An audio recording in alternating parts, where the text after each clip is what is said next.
যারা ক্ষেত্রে আপনার গৌরানীতে সব জলাকময় হয়ে গিয়েছে।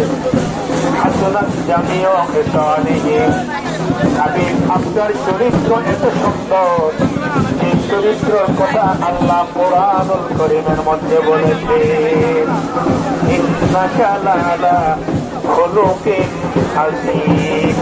আল্লাহ বলেছেন, হাবিব আপনার চরিত্র সবচেয়ে উত্তম, আপনার উত্তম চরিত্রের অধিকারী।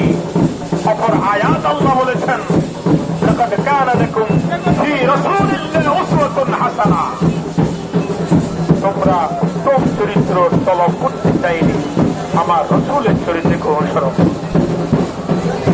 আর এক আয়াতের মধ্যে আল্লাহ আল্লাহর হাবিবের অমর শরীফের হায়াতের কসম করেছেন। আমরুকা কোরআনে পাকের মধ্যে আল্লাহ সৃষ্টিকুলের মধ্যে একজনের হায়াতের কসম করেছেন, উনি হচ্ছেন রাহমাতুল লিল আলামিন। ওই কথাই বলেছেন, হাসনাত জামিও এসানিহি। এই তিনটা লাইন লিখলে চতুর্থ লাইন কি লিখবে আল্লাহর মনসা, চতুর্থ লাইন কি লিখবেন এটা শেখ সাদির মাথায় আসতেছে। অর্থাৎ ছন্দ আর মিলাইতে পারতেছে না।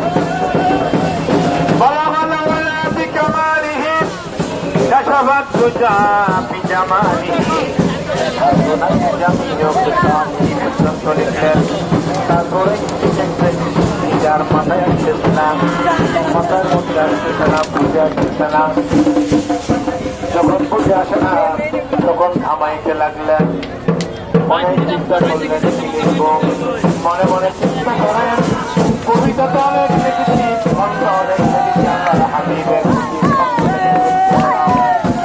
আমি আগে গেলাম কেন শব্দ তো মিলাইতে পারছি। কলমটা হাতে নিয়ে একটুখানি চক্ষু বন্ধ করেন, জ্ঞান করতে লাগলেন কি লিখব। মদিনার কামলিওয়ালা নবী, হায়াতুন নবী, রহমাতুল লিল আলামিন নবী মুহাম্মদে বলুন, মুহাম্মদ রাসূলুল্লাহ সাল্লাল্লাহু আলাইহি ওয়াসাল্লাম। কামলিওয়ালা নবী উপস্থিত হয়ে গেলেন, বললেন, সাদি চিন্তা করো না, চিন্তা করো না, কিন্তু লাইন লিখে যাও, সাল্লু আলাইহি ওয়া আলিহি।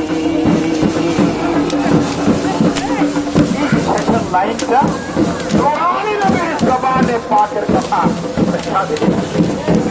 এই কারণে এই শেয়ারটা এত বেশি কমতি।